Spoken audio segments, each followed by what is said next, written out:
चलिए अब हम इस पर आधारित प्रश्न हल करते हैं। तो ये जो अभी हम प्रश्न पढ़ेंगे बेटा, इस टाइप के प्रश्न कॉम्पिटिटिव एग्जाम में, प्रयास परीक्षा में आते हैं और ये बिना पेन उठाए बनता है बेटा। ध्यान से देखेंगे बच्चों।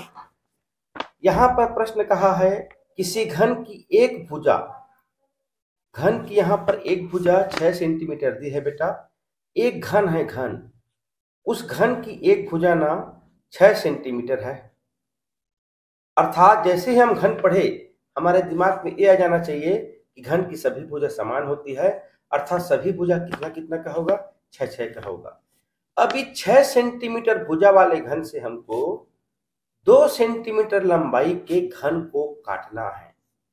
अर्थात जो 6 सेंटीमीटर भुजा वाला लंबाई का जो बड़ा घन है उसमें से हमको 2-2 सेंटीमीटर के घन काटने हैं। क्या काटने हैं बच्चों? घन काटने हैं।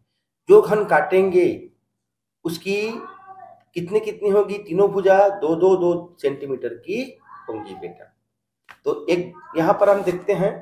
अब हमको दिमाग लगाना है कि यहाँ पर किसमें किसको भाग करना है। मान लीजिए 2 भाई बहन हैं, उसके पापा 10 बिस्कुट लाए। अब 2 भाई बहन में उसको बांटना है, तो हम 10 में किसका भाग देंगे बेटा? 2 में। बड़ा में हम छोटा का भाग देंगे। तो यहाँ पर बड़ी भुजा, बड़ी घन कौन सी है? 6 सेंटीमीटर है। ये बड़ा घन है बेटा। इस 6 सेंटीमीटर के भुजा में से हम कितने सेंटीमीटर घन काटना है? तो 2 सेंटीमीटर का।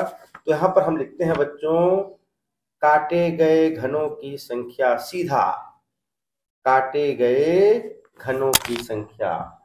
यहाँ पर हम लिखेंगे कितने घन काटे जाएंगे? तो हम लिखेंगे बेटा काटे गए घनों की संख्या बराबर बड़े घन का आयतन, अर्थात जो 6 सेंटीमीटर भुजा वाला घन है उसका आयतन ऊपर में रहेगा। तो बड़े घन का आयतन कितना सेंटीमीटर है? 6। तो कितना कितना हो जाएगा बेटा? भुजा गुणित भुजा गुणित भुजा, 6 गुणित 6 गुणित 6 सेंटीमीटर की घात 3। अब इनमें से हम कितने सेंटीमीटर का काटना है? 2-2 का काटना है। तो उस छोटे घन का आयतन निकालेंगे तो ये हो जाएगा 2 गुणित 2 गुणित 2 सेंटीमीटर के घात 3।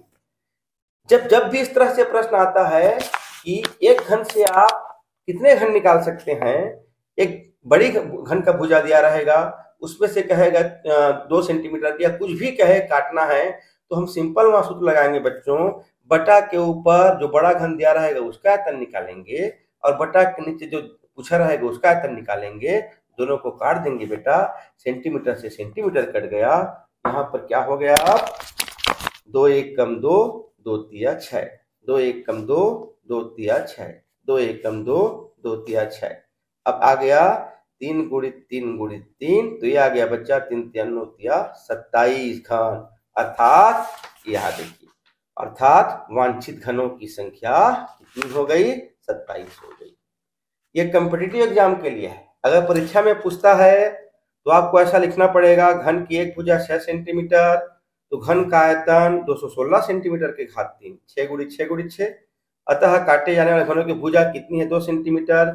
इसका आयतन निकाल लिए। यहीं पर लिखा है देखिए, काटे जाने वाले घनों की संख्या बराबर बड़े घन का आयतन। हमेशा इस बटा के ऊपर जो बड़ा घन है उसी का आयतन आएगा, बटा काटे जाने वाले घन का आयतन। दोनों को भाग देंगे बच्चों, तो वांछित घनों की संख्या निकल आएगी बेटा। 216 बटा 8 किया है, 8 दूनी 16 और 8 सत्ते 56, 27 घन। तो इस तरह से जब भी प्रश्न में आया कि कितने घन काटे जा सकते हैं, तो उसका पहले उत्तर होता है बेटा बड़े घन का आयतन बटा काटे जाने वाले घनों की संख्या।